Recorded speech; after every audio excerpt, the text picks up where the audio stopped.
100 rated chess, but you're a minimalist.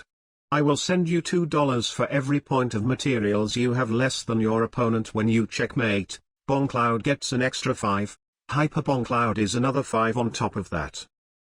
A higher is high reward challenge. Absolute testosterone.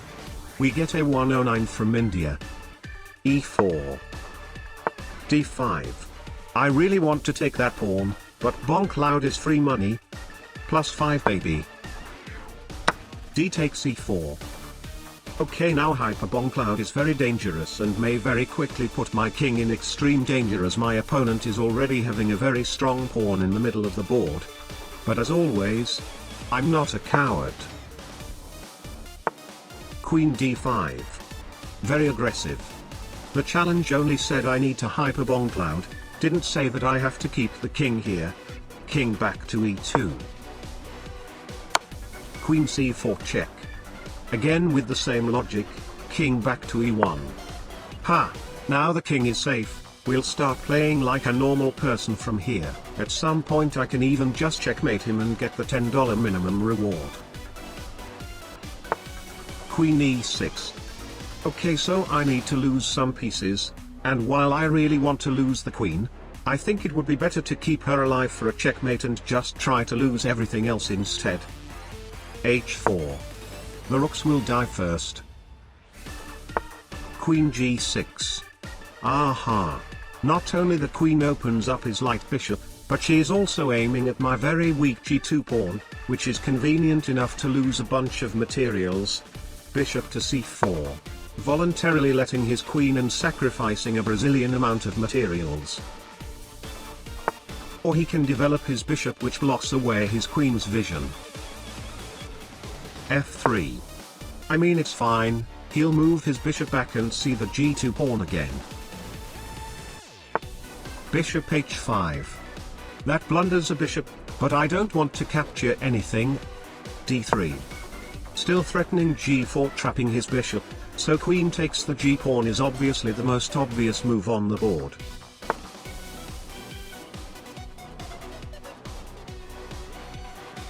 I mean, it's fine, he will eventually see it. D takes E4. Knight takes E4.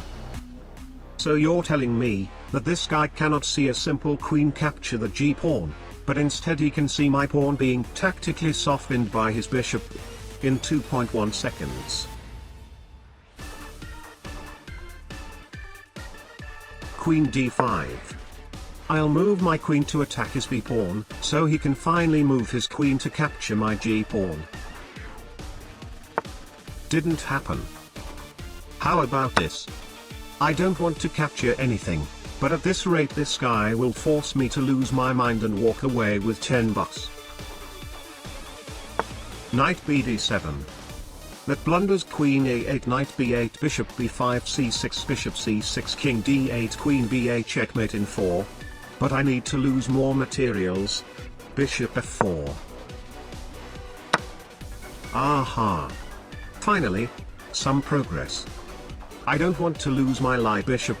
Unlike the rooks, it only costs 3 points and is very strong against his king. Knight C3. Alright, when people move their queens, they're usually tempted to move her again, and since my B pawn is already defended, the only choice that actually makes sense is obviously to capture my G pawn.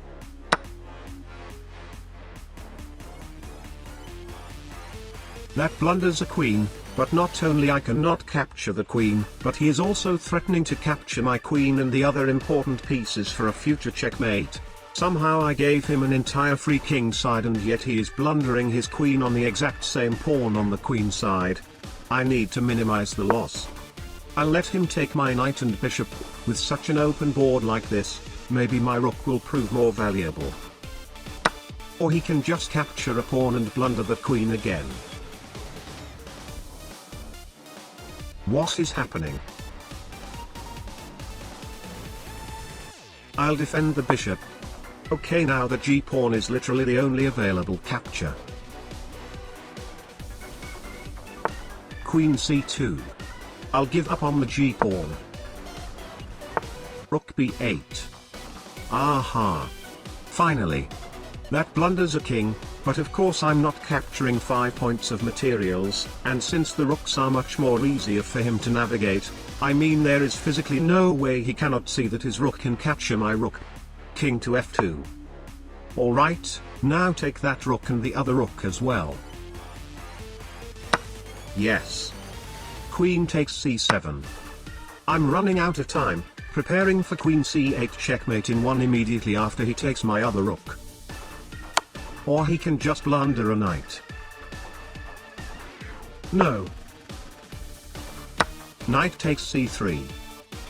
Okay, I need to do something to provoke him to take my other rook. Rook c1 or d1 make get my king under check.